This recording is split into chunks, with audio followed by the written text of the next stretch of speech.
Magandang araw po sa inyo lahat. Ako po si Banat Bayad. Ito na nga, pag-usapan na po natin ang mga may init na issues sa lipunan.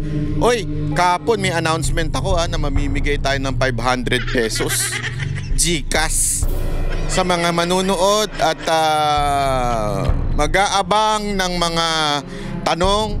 5 ho ang bibigyan natin ng 500 GCash. Nako po, susubukan natin susubukan natin. So abangan nyo po. Bandang dulo, siyempre bibiglayin ko na lang kayo ng tanong Bibiglayin ko kayo ng tanong Pero siyempre, bandang ending yan, clue. Tapos itatanong ko sa inyo, pag nakasagot kayo, unang 5 makakasagot, bibigyan ko ng 500 na GCash. So yung palakpakan. So mga kababayan, abang-abang kayo. At ngayon, pag-usapan na natin ang mga may init na issue. Alam nyo, ladies and gentlemen, mga badateros tila nakarma ho Ewan ko, nakarma ho ba itong si Remulla sa pagiging epal niya? Nadali siya nadali. Mukhang binoykot siya ng Senado. At naku po, at nilumpo. Nako, bakit naman gano'n nilumpo? Binanatan po siya ni Marcoleta Pero una nating tingnan yung pagka di umano daw ay binoykot. Yan po ang usap-usapan ngayon. Binoykot daw siya ng mga senador. Actually, sabi naman ng mga senador, hindi, may lakad lang kami. Hindi, may ano lang, nagkataon lang, meron lang kami lakad. Hindi, sige, may lakad na nga kayo. Hindi, yun ang kanilang sinasabi. Pero syempre, ayoko na lang magsalita. Pero tingnan natin kung talaga bagang binoykot siya. At ang malupit pa dito, mga kababayan, yung mga patotsada, mga banat ni Marcoleta. Naku, baka talaga Marcoleta, palakpakan si Marcoleta. Pero ang swerte mo Remulla, wala si Marcoleta doon. Kung hindi, nabendalo ka. Di ba? Sigurado yun, nabendalo ka. Kasi gusto niyo yung bendalo ka Di ba? Ewan ko ba kung anong meron dyan sa bendalo ka na yan Pero sigurado kung nandyan si Marcoleta, nako po, lalo ang nangyari. Yung yabang mo, siguradong mawawala yan. Kasi itong si Remulla, kung makasagot, akala mo nasa kanto Yung yabang baga, para bagang presidente, dinaig mo pa yung yabang ng presidente. Sa bagay, wala nga naman yung presidente natin, mahinang nila lang. So, talagang dadaigin mo yung yabang niyan. Hindi, kasi alam mo, diyan mo makikita pagkang leader, matikas, yung mga nasa baba niyan, humble. Medyo, alam mo yun, pag matikas yung nasa pinuno. Nakakita ka ng mga gangster movie na yung leader nila ay matikas, tapos yung mga tao nila mas mayabang pa dun sa pinuno. Hindi, di ba? Kasi nga, matikas. Pero, ngunit dapat subalit. Pag ang isang pinuno ay walang kwenta, mahinang nila lang, asahan mo lahat ng mga nasa paligid niya napakayabang. Kasi nga, doon bumabawi ng lakas ang gobyerno, ika nga. Doon bumabawi ang lakas ng organisasyon. Yung leader, mahinang nila lang, so doon na lang sa mga tauhan niya, mga mayayabang. Parang gano'n na nangyayari dito kay Remulla di ba? Saksakan ng yabang. Si Romualdez, saksakan din ng yabang. Ay, sus, Ginoo. Alam mo talaga napakahina ng nilalang nito ni Marcos. So ito, pakinggan natin itong usapan nitong mga idol natin dito sa Net25. Pasok. Ito. Kaya nang itong mga cruise ship ay may kakayahan yung ating mga port para mag-dock sila. Marami kayo sa Boracay. Ganon? Yan ang hindi pa yan. Forward pa natin. Mula sa ibang bansa. Kanya, di ba? Dito sa media, akala, binoykot si Ombudsman ng mga senador. Yung pala, ganun talaga ang sitwasyon, Sen. Hindi ganun ang sitwasyon. Dapat talaga, marami naman. Kaya lang. Tinan mo, yan, isa lang, nga, di ba nyo nakita nung yung DOE? Kaming dalawa lang. May dumating na dalawa, tapos umalis din. Pagkatapos yung DOJ. Ganon din. Bali, marami yun mula nung Lunes Lunes, Martes, Miyerkules hanggang Huwebes. Parang 2 nga lang po kayo ng chairman. Kanina pupunta sana ako, kaya lang ang dami kong meeting sa umaga. Sana sabi ni Ombudsman, ay salamat, wala. Pero kapag ano ba ang sitwasyon dyan, sir? Kapag ganyan, budget briefing lang, hindi pa naman talaga yun yung final na budget ng isang ahensya. Briefing lang kasi kinakailangan tanungin mo sila bakit ganito yung budget ninyo, bakit ito, ganyan. Okay. 6 billion yata yung budget na hinihingi na Ombudsman. Well, mabuti wala ako dahil kung siguro nandyan ako, marami akong may tatanong sa kanila. Naka po, yari kayo. Ina-expect nga nila, nandun kayo kasi nung mga nakaraan Ang in-expect kong nandyan, si Senador Joel. Ayaw, sana. Hindi ba napabalita na mukhang si Ombudsman Boying ay pupunta sa Senado may daladalang sulat. para sa ganun ay iabot yata yung sulat na kung saan ay pinatatanggal si Senador Joel bilang senador. Yan ang nakita ko. So, in-expect ko na si Senador Joel nandun.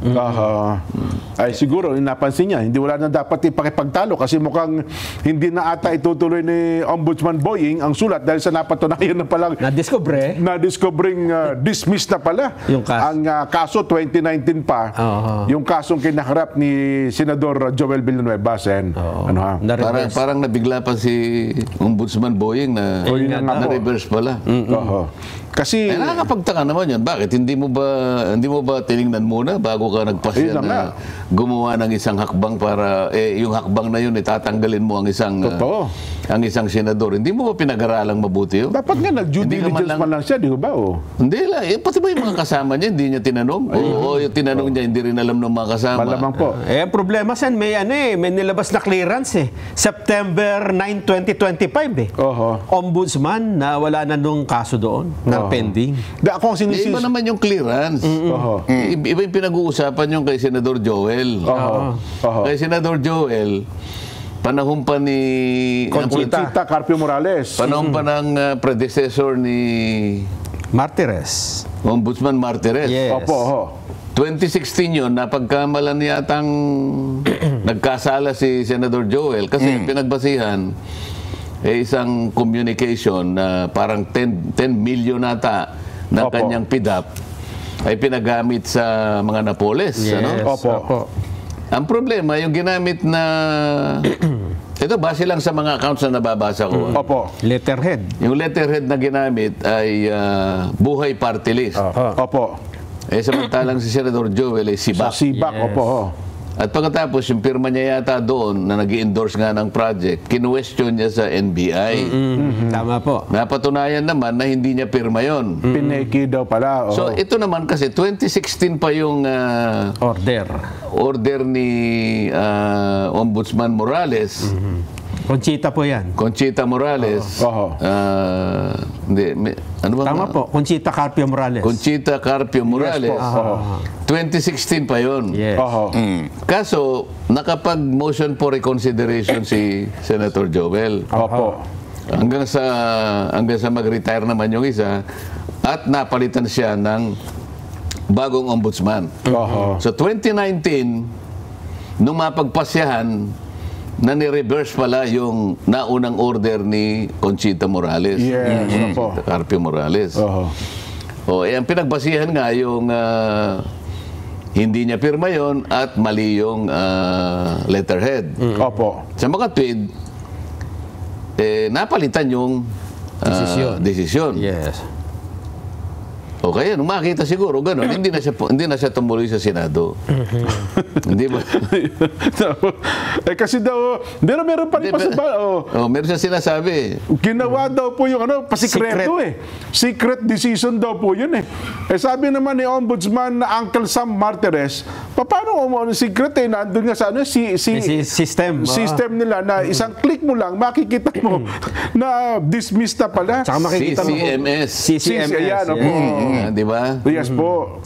Naka-computerize pala naman na mukhang nagkulang lang sa pag-due diligence parang case category management system. Nako, yan ang sinasabi natin Meron naman doon, kulang lang sa research. Na isang pindot lang pala dyan, makikita pala lahat ng kaso. Nasa system yun At saka, alam mo, ang batayan ng hindi yung publicity. Kung hindi yung recording. So, ang tanong mo, na-record ba? Okay. Record na record. Nasa Mali naman kayo dyan, Senator Marcoleta. Para sa administrasyon na ito, lalong-lalo na sa administrasyon ni Remulla, kailangan epal ka everyday of your life. Kailangan araw-araw mag-appear ka sa media. Yan ang basihan kung meron kang ginagawa o hindi. Mali kayo dyan, Senator Marcoleta. I beg to disagree. Sa administrasyon na ito, pag hindi ka epal, wala kang premyo. Wala kang acknowledgement. Kailangan talaga magbida-bida ka. Katulad ni Claire Castro o katulad nito ni Remulla. Kailangan may ganun. Pag wala kang bilang. Ganun yun eh. CMS eh. Hindi naman hindi pinabli, sikreto na. Meron kasi taong ayaw naman magpapublish. Halimbawa, si Joel, sinabi niya, total, nanalo naman siya. Nagpakatahimik na lang. Tahimik na lang, Si Ombudsman Martires naman, tahimik naman yung tao na yun. Wala naman gusto magtanong sa kanya, siguro naman. Nagawa ko na yung tungkulin ko, sabi niya ko, ba't na ako magsasalita? Hindi kagaya ng predecessor niya na babae. Ayan, yung daldal ng daldal yun eh. Naka! Sinundan mo ng bago ngayon. Daldal din ng daldal. Patay tayo dyan. Dapat ipagbawal sa batas yan yung daldal ng daldal, no? Paano kaya gagawin yun, ano? Gusto rin mong magpa-media. Akala nila yung kadadaldal mo at saka yung kaka-interview mo sa media, yun ang nagbibigay ng puwersa o efficacy doon sa desisyon. Hindi po yun. Sukat na ang desisyon po ay dumaan sa proseso at na-record ng tama. At tinignan ng record. Pinindot mong ganyan, nandun talaga. Tapos na yun. Walang sikreto doon. Paano kung nandun ako? Nagtalo na naman kami ron. Sayang! Sayang! Dapat nandun kayo para nagtalo kayo. Hindi kasi totoo naman eh. Di ba? Totoo naman. Hindi dapat ganun. Yung bida-bida ka. Hindi dapat yung porket hindi mo nakita, sinikreto sa'yo. Tanginang niyan, pati Malacanang ngayon, nagdududa daw. Hayop yan, oo. Hayop talaga. Papakita ko sa inyo maya-maya. Unya-unya. Easy. Kasi tinatanong niya yung kaharap ng media eh. Okay ba? Alam niyo ba na na-dismiss? Mga batang media at hindi rin po namin alam eh. Na na-dismiss pala yung kaso. Yun talaga. Bakit? Requirement po ba yung nalaman ng media? Hindi nga. Tangina ninyong media. Requirement ba yun na ipaalam sa inyo? Pambira kayo. Kung hindi nyo alam, kasalanan nyo yan. Alamin ninyo, di ba? Kasi ang problema sa inyo, gusto nyo spoon feed lahat eh. Di ba? At saka una-una, sabi nga, mga baka-batang media pa yung mga nandyan. Kasi tayo, nalaman natin yan eh. Ina-announce natin yan dito. Di ba? Ilang beses na in-announce din ni Villanueva yan. Hindi ko maintindihan, di alam nung iba. Tuloy. Yun nga ang pangyari. Sana ko nakalagay yun. Kailangan po ba ilathala, obligado bang ilathala yun sa mga pahayagan? Kailangan ba naitala sa isang malapad na periodiko? Ng mga ilang araw? Ganun hindi naman nata requirements yun, ano? Hindi requirement yun. Well, Nelson, alam ko, marami kang gusto itanong dyan sa ombudsman eh. Hindi, diba? kasi may bagong balita dito, Sen, ha? Si Ombudsman Remulla din ang nagsabi nito. Nababahala po ayaw na ni Bryce Hernandez na mag-apply ng state witness. Matras na rin ba? Matras na din. Nauna yung mga Diskaya. Nauna yung Diskaya, parang ayaw na nila kasi nag-invoke na sila ng kanilang karapatan. Pero ang sabi dito ni Ombudsman Remulla ay mananatili daw na ay cooperative witness pero hindi na bilang state witness. Anong difference nun, Sen, pagka cooperative o state witness? Tawagin niya yung ombudsman. Hindi naman ako nagsabi rin. Ba't ako tinatanong? Ito, ipapakita ko lang po sa inyo yung announcement ng Malacanang o yung sinabi ng Malacanang. Alam mo, dito talaga, natatawa talaga ako. Nababahala po ang palasyo. Alam niyo kung bakit, mga kababayan? Naalala niyo yung pato? Yung pato na dinala sa sabungan. Merong isang sabungero, dinala yung pato do sa sabungan. Tapos yung may-ari, sabi, hindi, mananalo ito, ilalaban ko ito sa mga Texas. Sabi ganun, nilaro. Ang ginawa niya, alam niyang matatalo, di ba? Pumusta siya sa kalaban. Kaya lang, may mga tanga. Pumusta dun sa pato. So, may katangahan na nga yung dalhin mo yung pato dun. May pumusta pa sa pato. Pato, alam mo yung parang ganon-ganon. Pato ba yun? O basta, di ba? Ganun katanga. Alam mo na nga ang tanga, pumusta ka pa. Parang ganun na Malacanang. Tanga na nga, yung sinasabing sinikreto. Bakit? Kasi di nag-research, meron naman pala sa record. Naka-record naman pala, hindi lang nag-research. Tapos sasabihin mo pa ngayon, nako, sinikreto, bakit sinikreto yan? Yun na talaga masasabi mong isang halimbawa na tanga na, pumusta ka pa doon sa tanga. Ito, pakinggan natin pakinggan. Panoorin. Sa umano'y secret decision ng Ombudsman kaugnay sa kasong malversation of public funds laban kay Senator Joel Villanueva. Sa inilabas na dokumento ni Villanueva, ibinasura ni dating Ombudsman Samuel Martires ang kasong ito noon pang 2019. Bagay na ikinagulat ni Ombudsman Boying Remulla. Kaulat ba lang ganun? Mula sa Malacanang, nasa frontline ng balitang yan, si Maricel Halili. Maricel, ano nga ba ang reaksyon ng palasyo ukol dito sa tinatawag na secret decision daw ni dating Ombudsman Martires?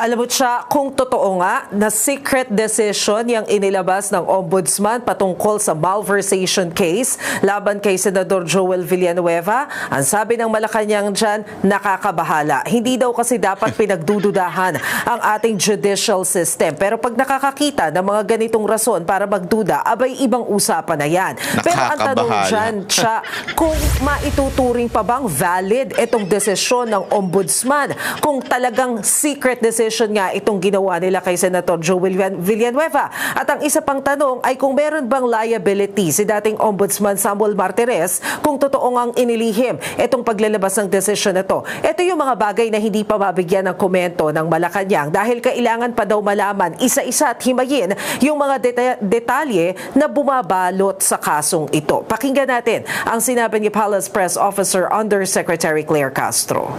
Kung ito po ay mapapatunayang totoo, ito po ay nakakabahala dahil hindi dapat nagkakaroon ng pagdududa ang taumbayan sa ating justice system. Tayo naman po ay nananalig at nagtitiwala sa kakayahan ni Ombudsman Boying Remulla imbestigahan ng malaliman upang kung anuman ang may pagkakamali.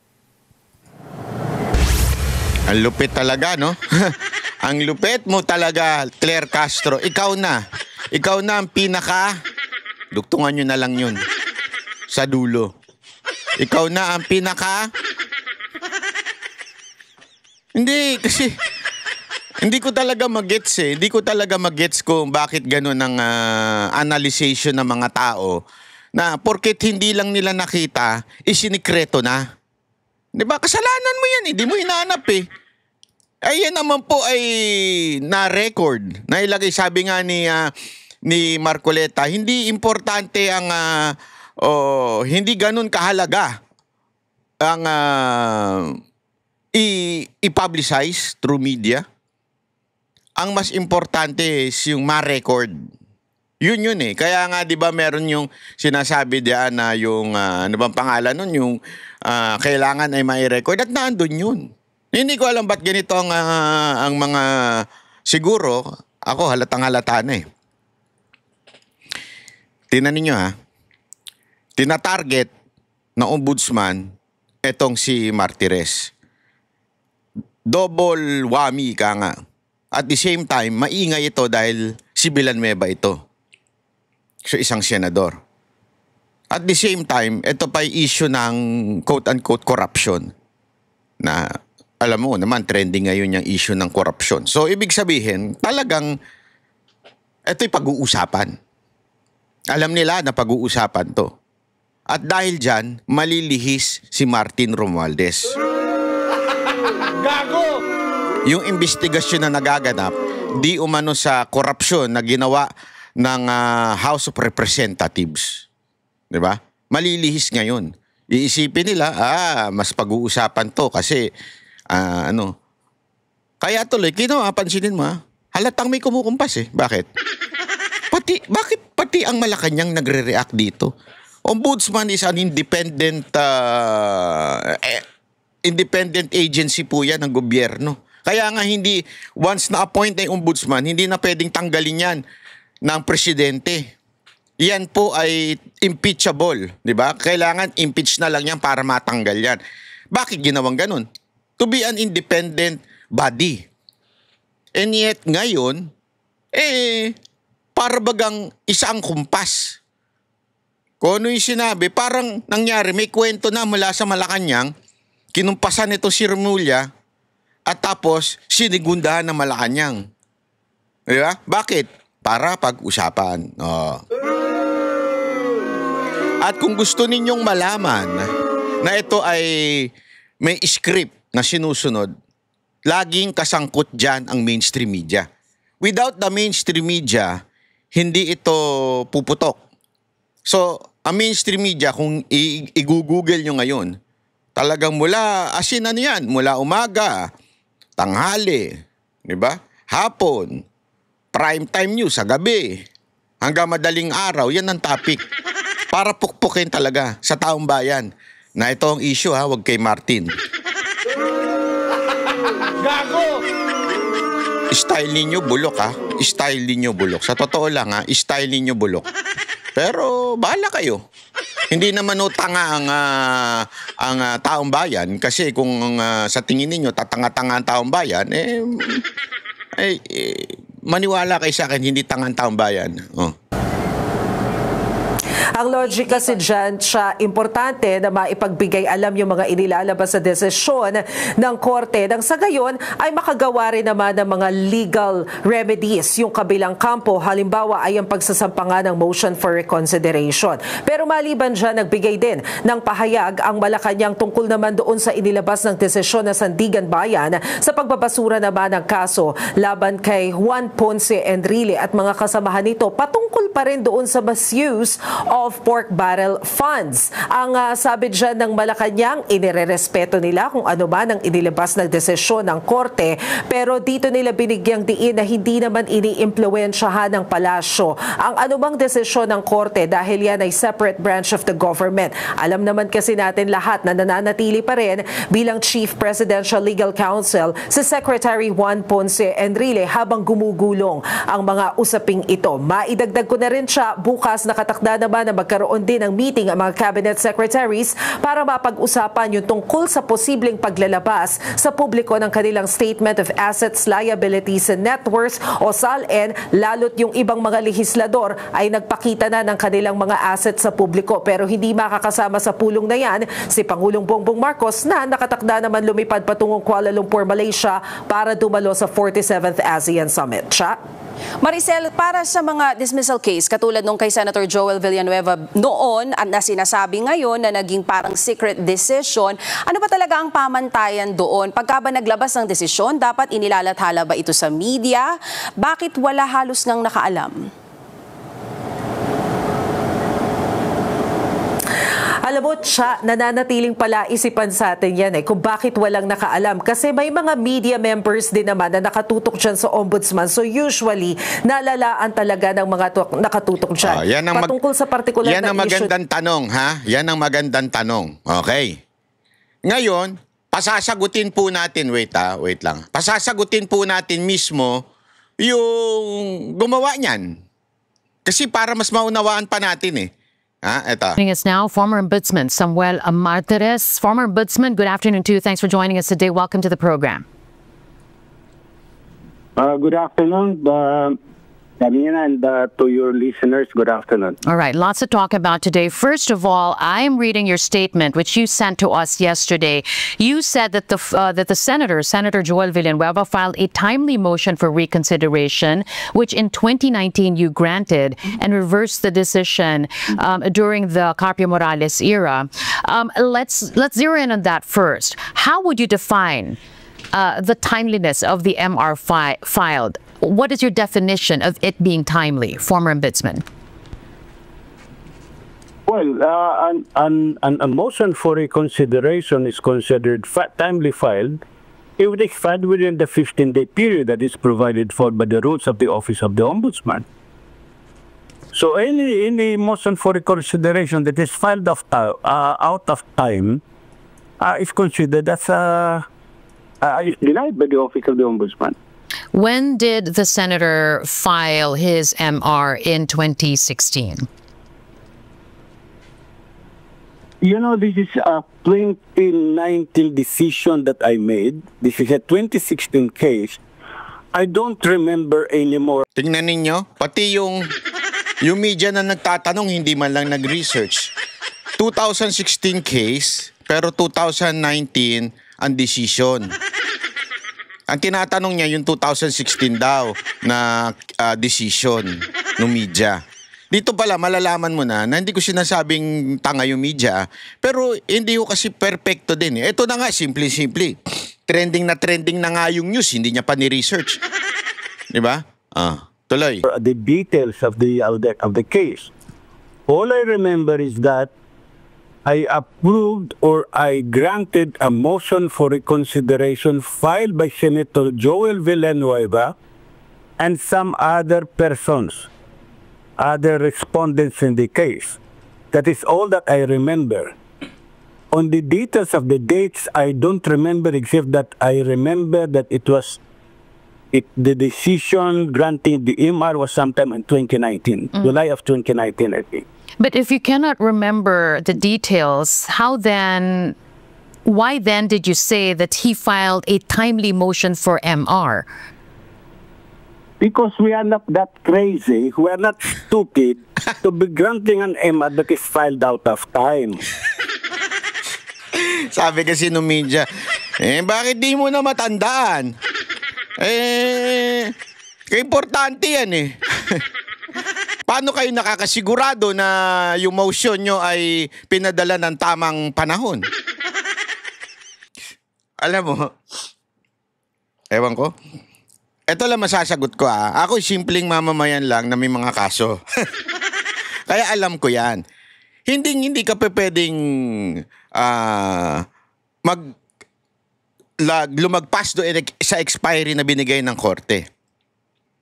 At kung yung korte na dumidinig ng kaso mo, nagkamali rin, particular, na para bagang sinabi niya, in 15 days kailangan ka mag-reply. Nakapag-reply naman ako in 14th day. Tapos sasabihin sa iyo ng korte, sorry, expired na, hindi ka na pwede mag-reply. Alam mo mangyayari? Ako, tatakbo ko doon sa mas mataas na korte at irereklamo ko yung korteng nasa baba. Sandali, 14th day ito yung receive day ko, may tatak. 14th, tapos makikita doon. 40th day. I-reverse ngayon nung upper court, yung nasa taas pa niya. Halimbawa, kung nasa RTC, nasa CA. Kung magkamali naman na CA, may Supreme Court. So, hindi pwede kasi mayayari yung nasa baba. Meron silang mas boss sa taas. So, yung sinasabi ngayon ni Martires, na tinatanong kasi ni isa, paano ka nakakasigurado na in 15 days hindi mo nga matandaan? Kasi maaring hindi niya matandaan kasi dala na ng edad nitong ombudsman na ito. Di ba? Matanda naman na ho ito. Kitang-kita naman natin. Puting-puti na buhok. Matanda ho ito. Siyempre hindi niya matatanda ng lahat ng details na dinesisyonan ng ombudsman. Di ba? So hindi na siya Pero sabi niya nga, hindi naman kami tanga. We're not stupid na hindi sumunod sa pamantayan. Kasi remember, wag po nating kakalimutan Wag po nating kakalimutan. Ang ombudsman ay hindi yan judge. Ano po yan? Sila lang yung magpo-prosecute. Titingnan nila kung may probable cause isasampa sa Sandigang Bayan. After nun, may Supreme Court pa. So kung magkamali-mali yan, yari sila dun sa Supreme Court. Kaya kailangan sigurado. At syempre pag sinampa sa kanila tapos pasuna pala yung period na para mag-apply si Villanueva ng motion. Uy, mga kababayan, mayayari sila pagsalang nila. Mate-technical sila. Kaya tama yung sinasabi ni ombudsman dito. Martires, sinasabi niya, hindi kami tanga. Kung yung iba, tanga, yung na-ombudsman, hindi, walang ganun, wala. Ako na, dagdag ko na lang yun. Pero yun yung sinasabi niya. The staff itself, the investigators itself, will recommend 4 days before the denial of the MR if the MR is filed out of time. We have time frames to follow. In much the same way that under the rules of court, motions before the courts have timelines also. You have to file this within a certain period. So I am very sure that this was the motion for reconsideration was timely filed by Senator Villanueva. All right. But I'm sorry to be saying bad words, you know. No, it's all right.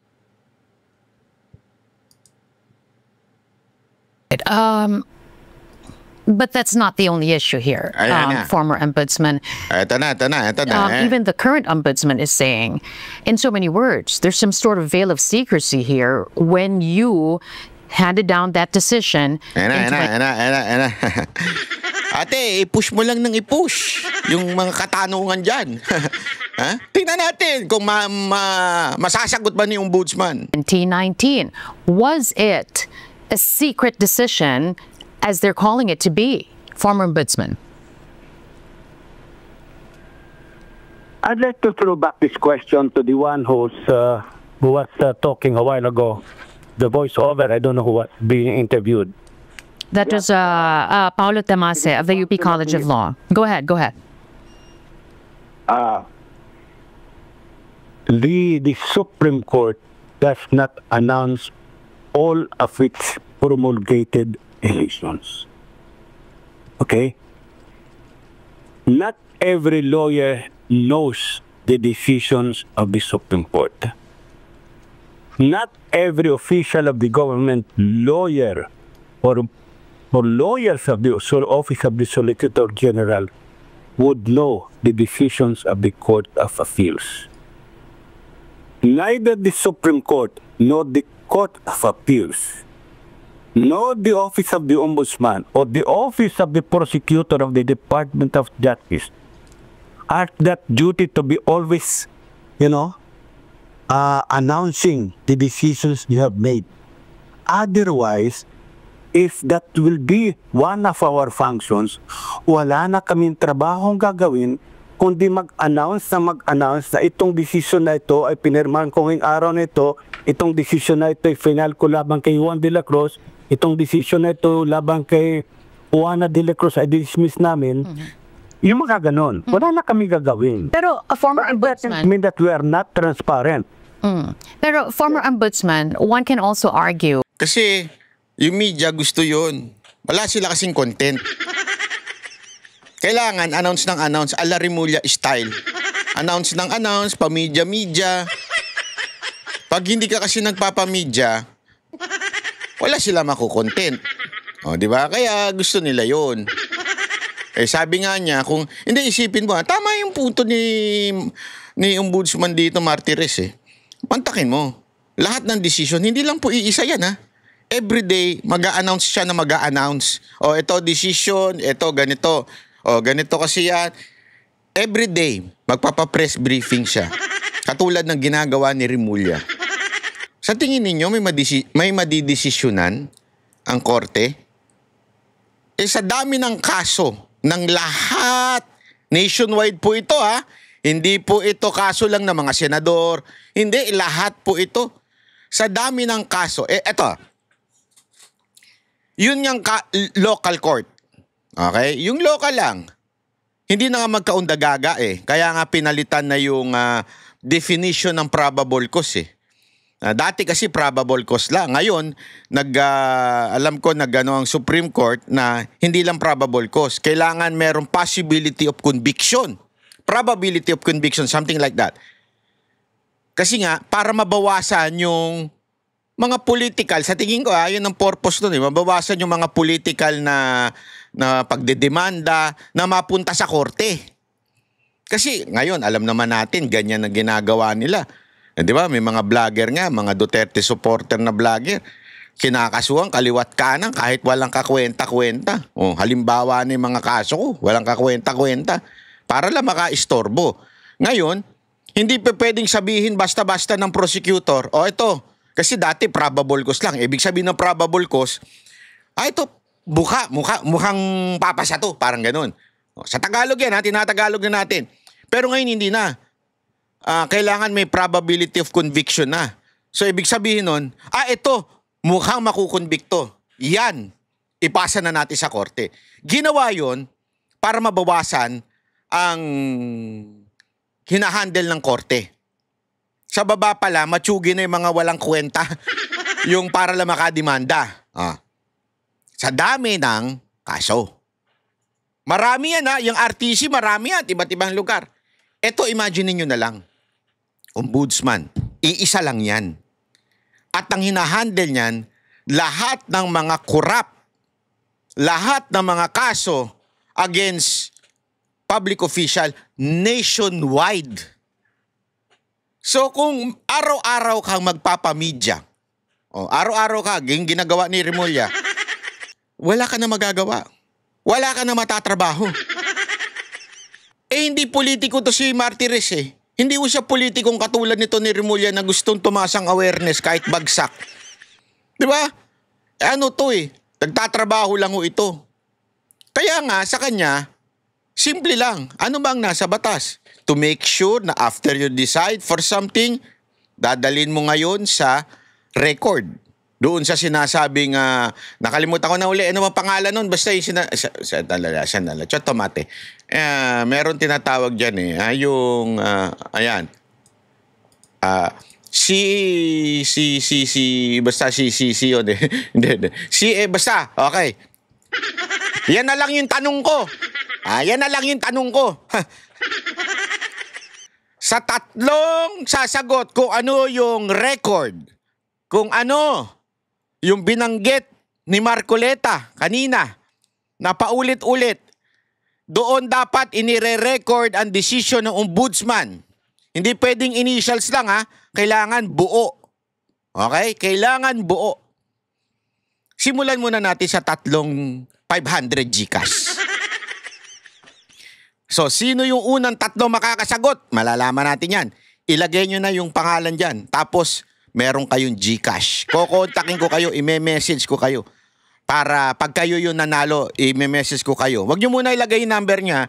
Pag nanalo kayo, lalagay ko, ikaw panalo ka, anong GCash number mo? Gaganunin ko kayo. Okay? Tatlo. Ano yung tanong? Ano yung pangalan nung pinagre-recordan ng ombudsman ng kaso? Okay? Kasi importante yun eh. Hindi ho importante magpa-press con. Ang importante ay ma-record doon. Tuloy. That by doing so, by announcing, then you will be performing your very mandate. Katulad nga nung sinabi ni UP College of Law Assistant Professor Paulo Tamase, nag-ugat po ang ombudsman sa tanod ng bayan. So for you to be able to announce it and inform the public, wouldn't that be tantamount to protecting the interests of the public? And that extra effort to be transparent. Go ahead. With all due respect to that professor, I think kulang ang bata niya sa functions ng ombudsman. Yeah. Okay? The ombudsman... Kasi nagmamagaling yun. Parang gadon. Ako na lang nagsabi. And of course, is mandated to be transparent. No doubt about it. Any government office under the Constitution is mandated to be transparent. Kung nagbasa-basa si Professor Fader, it is not the function of the ombudsman to be conducting every day a press conference announcing that this is what I did, announcing to the people that I signed the order dismissing from the service Senator Juan de la Cruz. It is not the duty of the ombudsman to be announcing. Probably my predecessor was doing it. Probably my successor now is doing it. But I did not want to be glorified at the expense of people whose guilt are not yet determined by the court. Because the function of the ombudsman is that to determine probable cause for purposes of filing an information in court. Alam nyo dito kasi nagkakatalo yan eh. Yung salitang transparency. Mamaya ipapaliwanag ko sa inyo kung bakit mali yung sinabi ng profesor, kung sino mang profesor yon, na ang mandato daw ng ombudsman is to transparent. The question is, what do you mean by transparent? Okay?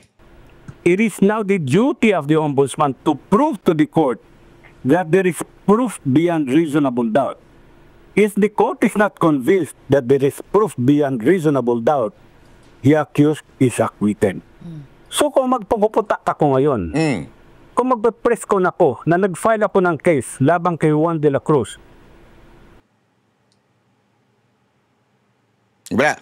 wait lang. and later on Juan de la Cruz is acquitted by the court, hindi ko ba sinira ang dignidad ni Juan de la Cruz? Did I not destroy the reputation of Juan de la Cruz? Did I not destroy the family of Juan de la Cruz, especially if the cases about violation of the Anti-Graft and Corrupt Practices Act?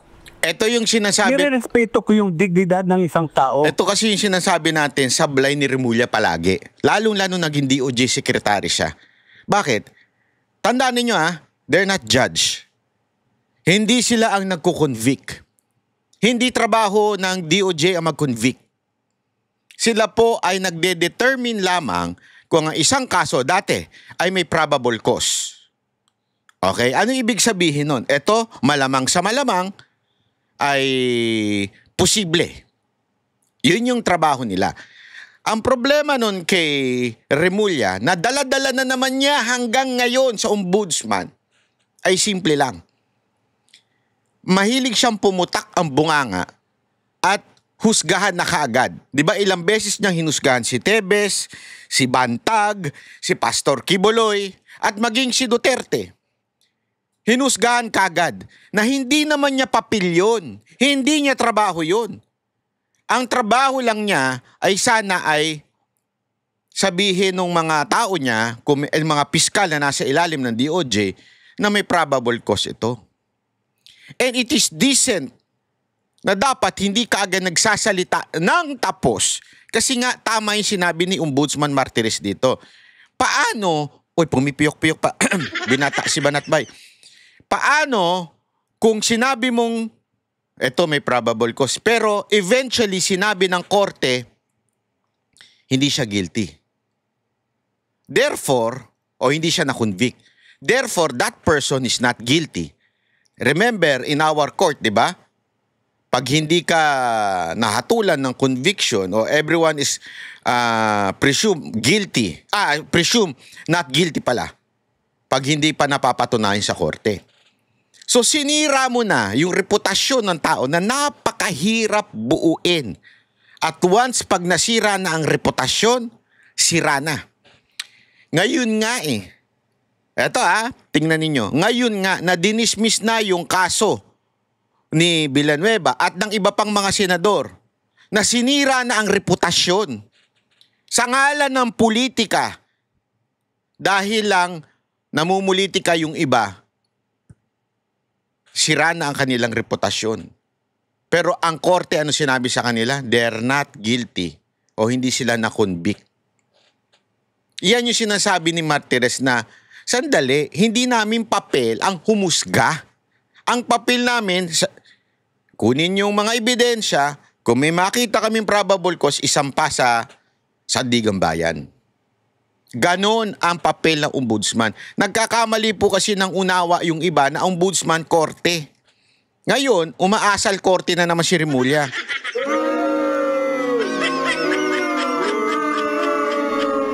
Pinoprotektahan ko yung dignidad ng isang tao dahil karapatan niya yun Let the court now announce that he was convicted. Let us to announce that Juan de la Cruz was convicted by the court.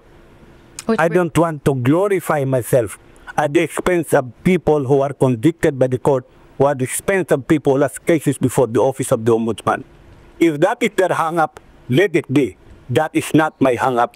That is not the values that was inculcated to me by my parents. That is not the values that was given to me by the Benedictine when I studied my law. Hindi ho yun ang tinuro sa amin Ang tinuro sa amin at yan na sa utak ko, irespeto mo ang dignidad ng iyong kapwa. Huwag kang maninira ng iyong kapwa para lang sumikat ka. Diba?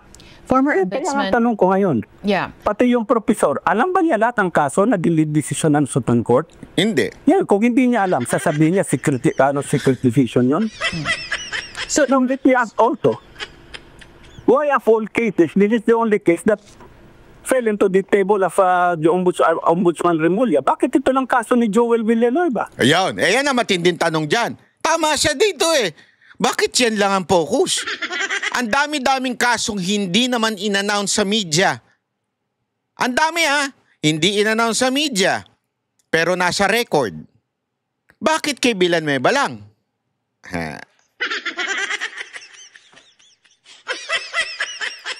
One, gusto malihis ang issue kay Martin Romualdez. Pangalawa, para siraan si Villanueva. Para talaga durugin si Villanueva at ang focus ay na kay Villanueva at hindi kay Martin Romualdez. 3, para mailigtas ang tunay na mastermind ng korupsyon. So palalaki nila itong issue na ito sa pamamagitan ng mga bayarang media. Yang dami namang kaso sa ombudsman na dinisisyon na namin. Bakit bukod tangi kaso ni Joel Villanueva? Dahil magsabi kay ombudsman din Remulla na yan si Villanueva, dinismiss yan noon araw ni Ombudsman Carpio Morales. Bakit ko bibigyan ng kopya si Carpio Morales ng decision ko, hindi naman parte in interest si Carpio Morales. And why should also the Office of the Ombudsman at that time in 2019 give Remulla a copy of that decision when Remulla is not a party to the case?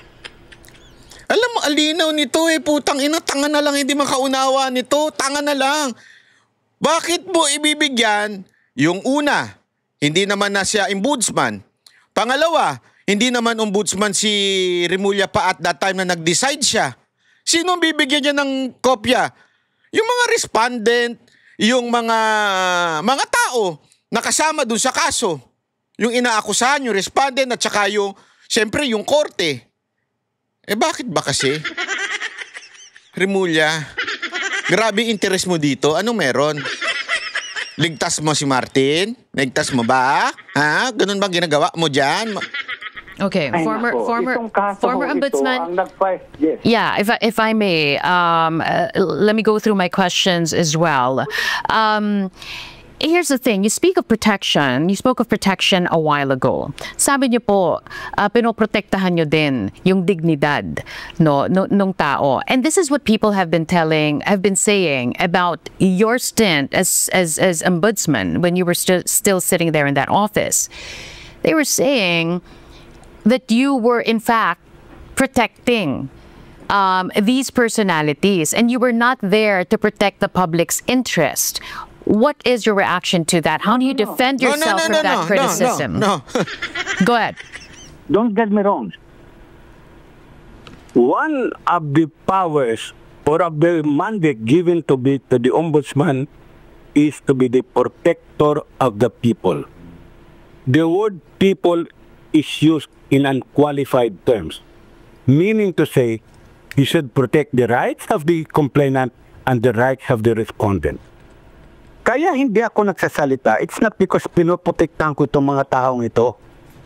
Pero siya, pinoprotektahan ko sa kaso, no.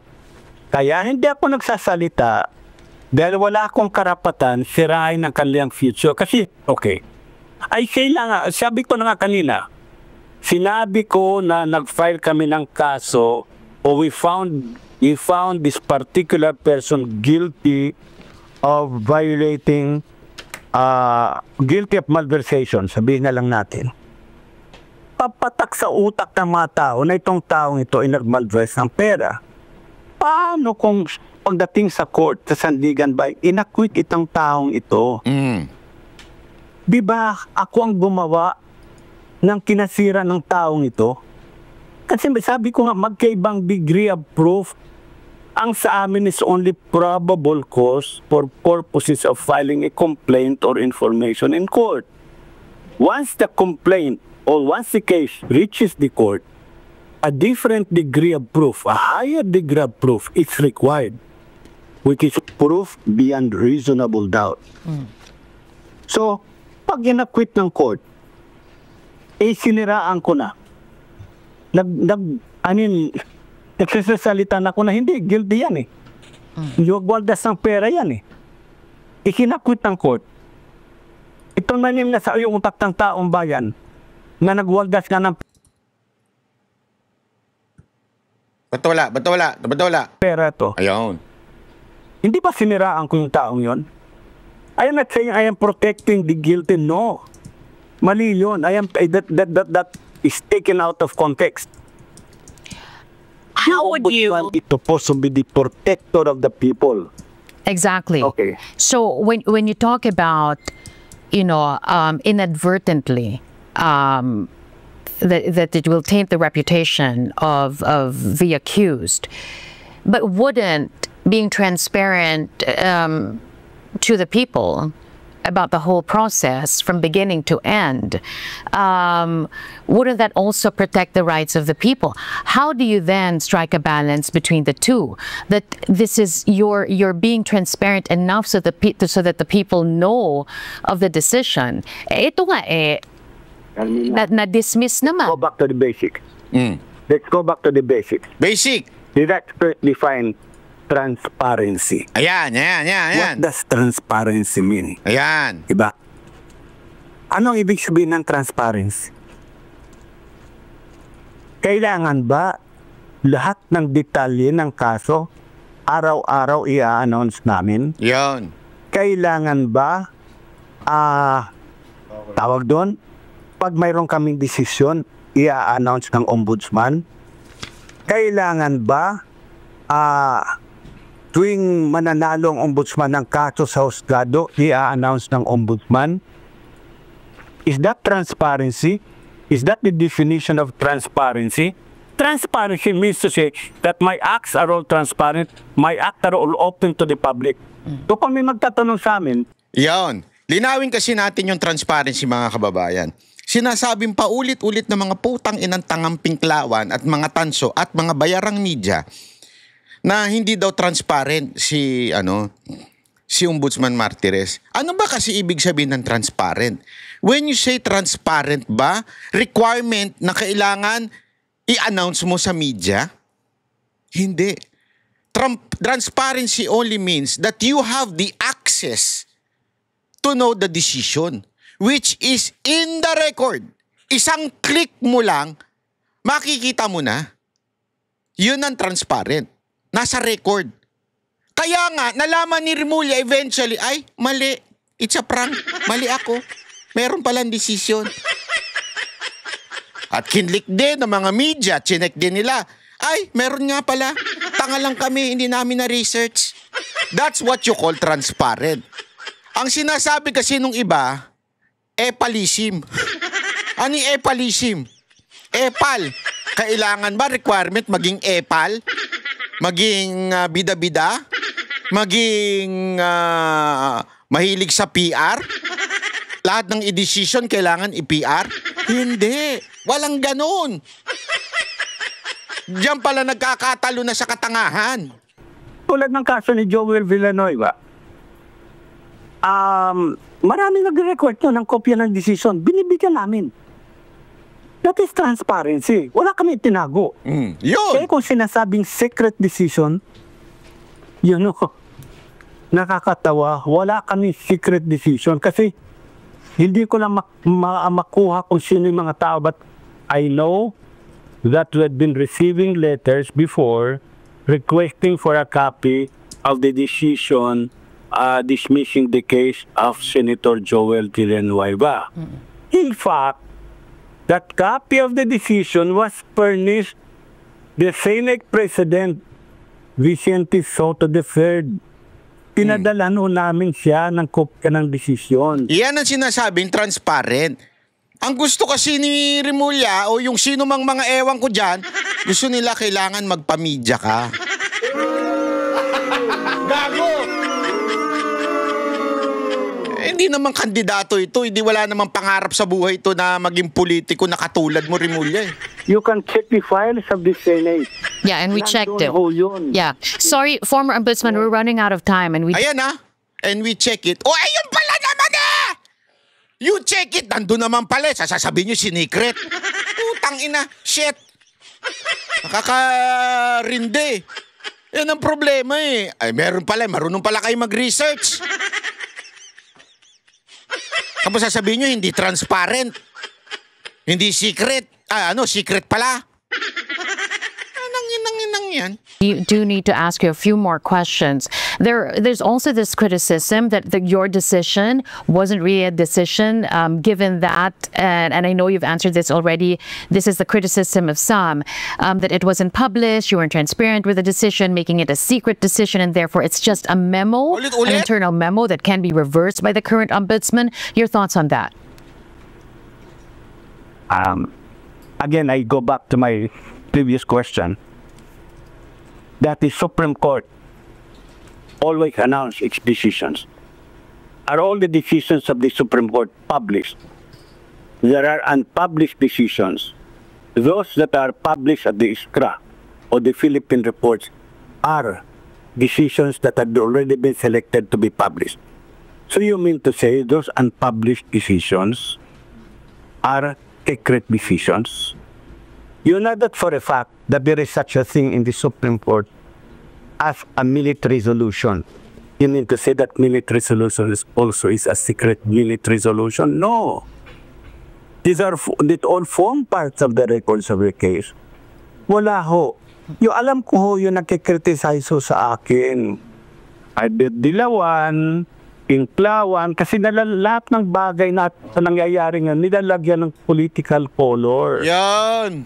Wala naman akong kulay politika. Ayun! I admire so much Noynoy Aquino. Nako!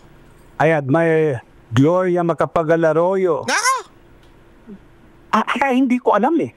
Kung bakit itong mga critics ko walang tigil eh. Kanino ba sila? Are my critics working for the complainant? Bayad ba sila na? I mean, I'm sorry to say these things. Bayad, bayad yan. Bayad ba sila? Oo, wag ka mag-alala, bayad talaga yung alam ko yun Animal yung mga yan eh. Kahit ang diaryo, wala nang ginawang sulat, kundi kontra sa akin. Well, former ombudsman, or maybe they're critical of you because of the decisions you've made. I mean, take for example, the decision to prevent access to SALANs of public officials. Now, under the Remulla regime, he lifted that. I mean, that's one. That's one thing that they're critical of. Go ahead. I did not prevent access to SALAN of all government officials. I go back again. Yan po kasi yung paulit-ulit na propaganda ng mga ulul. Hindi ko kilala to si ombudsman ha. Pero kasi, alam mo yung mga diversionary tactic dinidiscuss natin dito eh. Yan yung sinasabi na kesyo daw pinagbawalan niya. Hindi niya pinagbabawalan kunin ng SALN. Ano ba ang ginawa niya? Pakinggi. To what I said to the Cupid professor, hindi siya nagbasa. Hindi na naman nagbasa. Ano ba yan? Tanga ba yan? Ba't di nagbabasa? The memorandum order that I issued on the Archbishop of Tallinn, I was referring to statement of assets and liabilities that are filed in the office of the Ombudsman. So what are these assets and liabilities na nakafile? Kanino? SALN ng Presidente, ng Vice Presidente, ng Chairman ng Civil Service Commission, Chairman ng COA, Chairman ng COMELEC, Chairman ng Human Rights Commission, at the Ombudsman. After that, you have the governors, the mayors, and the councilors. Do you have the light colonels down the line? Wala ho sa amin yung SALN ng cabinet members.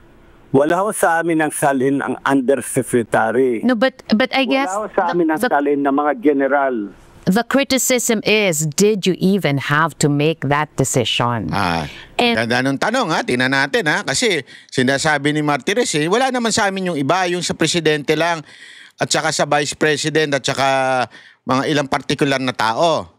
May punto, mukhang may punto yung media na sinasabi niya, nga naman, bakit doon sa nasasakupan mo, kailangan mag-request pa? Ituloy natin. Your critics are now lumping all of these controversial decisions together. Add to this decision on Senator Joel Villanueva's case, and they sort of have this whole picture of a one-sitting ombudsman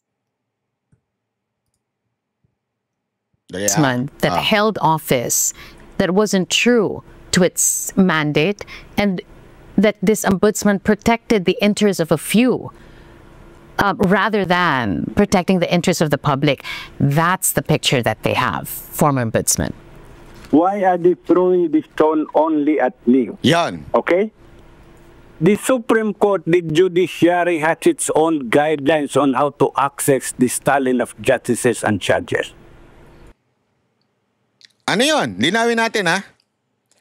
Ako, ombudsman, ang sakop ko yung presidente, vice president at yung mga ilang particular na opisyal. Sa Supreme Court, sakop nila yung mga justices. Sa Senado, sakop nila yung sarili nila. Congressman, sakop nila yung sarili nila. Ako, ombudsman, presidente at vice president at ilang, ewan ko kung sino pa yung mga ubang opisyal na yun. Basta, ang importante yung presidente at vice president. Nagbigay ako ng pamantayan. Kailangan pumayag yung presidente o yung vice president. Anong pamantayan ng Supreme Court? Ganun din. Kailangan pumayag sila. Sa Senado, ganun din. Kailangan pumayag sila. Sa House, ganun din. Dapat pumayag sila. Bawat isa may pamantayan. Bawat isa merong guidelines how to get the SALN. Ang tanong, bakit ako lang? Ang tinatanong ninyo ng ganyan. Nagigets ninyo? Nakikita ninyo? Tuloy natin. And the very basic in that guideline is always the consent of the owner of the filer, of the justice or the judge.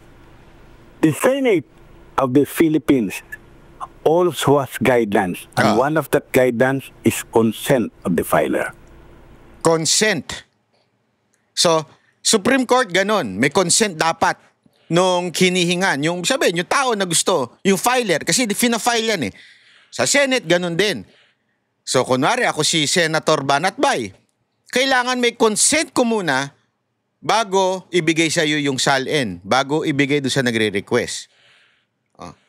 Ganon din sa House. Ito, pakinggan nyo pa nga sa House, mas matindi pa nga eh. The House of Representatives also has the same guideline.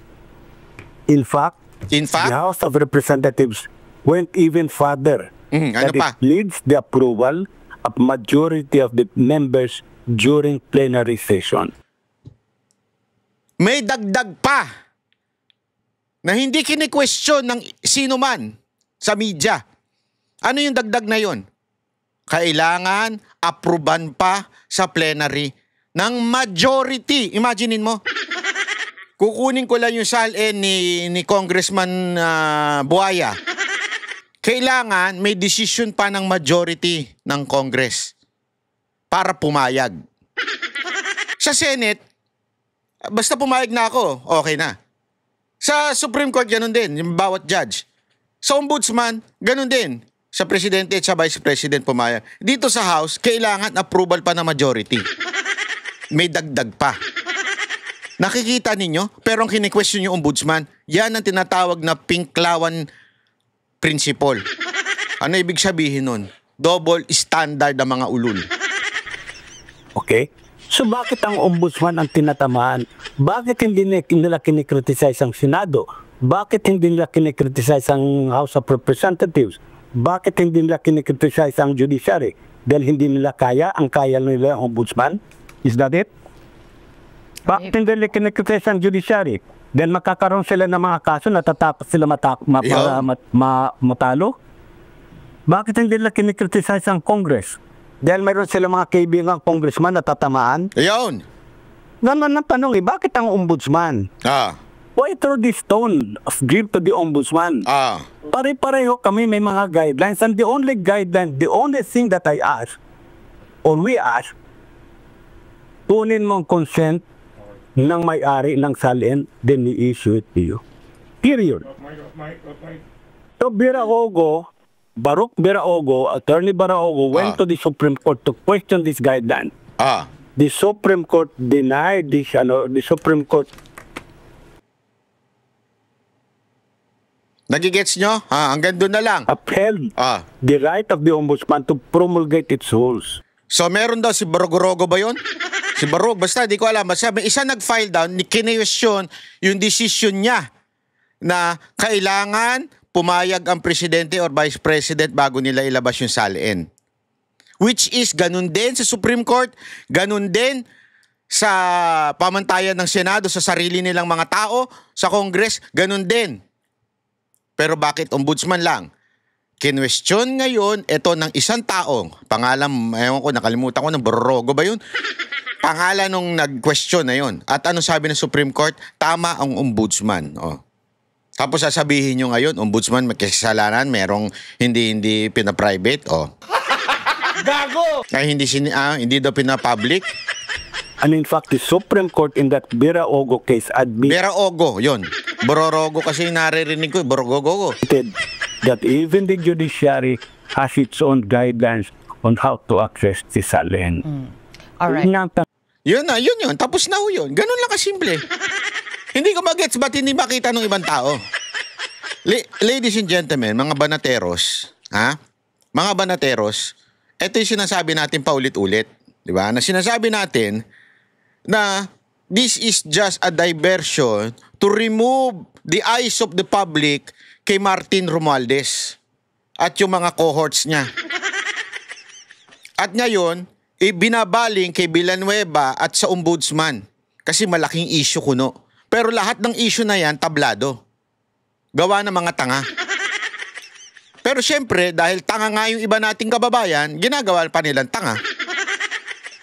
Kasama ang mga bayarang pokpok na media, sinasalsal nila tong issue na ito. Ibalik natin kay Martin Romualdez. Ibalik natin. Ulitin ko doon sa mananalong unang tatlo magkokomento na ano ba yung tawag doon sa digital database or electronic record system used by the Office of the Ombudsman to track record, monitor, and manage cases filed before it, both criminal and administrative. Ano yung tawag doon sa record na yon? May initial yan, pero ang gusto ko yung apat na, sinabi ko na. Basta yung record na yon. Kailangan buo hindi pwedeng initials lang, kailangan buo. Unang tatlo makakatanggap ng 500 GCash. Palakpakan. I-comment nyo na at ikalat nyo mga video para yung mga kaibigan ninyo ay mabahagian nyo. Pag hindi nyo kinalat ito, ang damot nyo. Ibig sabihin, gusto nyo kayo lang makasali sa contest ni Banat Bay. Kailangan lahat tayo makasali. Huwag ganun. Huwag kayo madamot. Share. Gago! Dapat tayo lahat sali-sali dito para lahat tayo matuto. Okay? Maraming salamat po. Babuhay kayo mga kababayan. Yan ang Banateros, boses ng ordinaryo Pilipino. Banateros ay walang makakaawa.